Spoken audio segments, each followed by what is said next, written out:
నిజంగా రాజీనామా చేయాలంటే రాజకీయాలకు రాజీనామా చేయి జగన్మోహన్ రెడ్డి. నువ్వు ప్రతి విషయంలో నువ్వు మెగా డిఎస్సిలో ఫెయిల్ అయ్యావు, గ్రూప్ 1లో అవకతవకల్లో ఫెయిల్ అయ్యావు. ఇంకా చెప్పాలంటే ఇప్పుడు మళ్ళీ వచ్చిన ఉద్యోగులను నువ్వు అవమానిస్తున్నావు.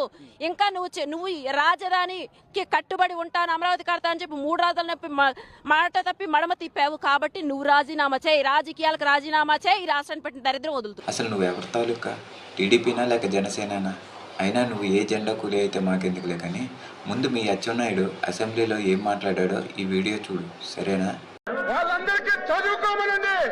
ఎక్కడైనా సరే చిన్న పొరపాటు జరిగింది అధ్యక్ష, చిన్న తప్పు జరిగితే సిగ్గుండాలి. చూసావా జెండా కూలి, మీ అచ్చెన్నాయుడే అసెంబ్లీలో తప్పు జరిగిందని చెప్పాడు. ఇప్పుడు చెప్పు, జగన్ గారు రాజీనామా చేయాలా లేక ఇప్పుడున్న విద్యాశాఖ మంత్రి లోకేష్ గారు రాజీనామా చేయాలా? ఎంతసేపు జగన్ రాజీనామా చేయి అని నోటుకొచ్చినట్లు వాగుతున్నావు కదా. మరి డిఎస్సి మీద అవకతవకలు జరగకపోతే లోకేష్కి చంద్రబాబుకి చెప్పి సిబిఐ ఎంక్వైరీ వేయమని చెప్పొచ్చు కదా.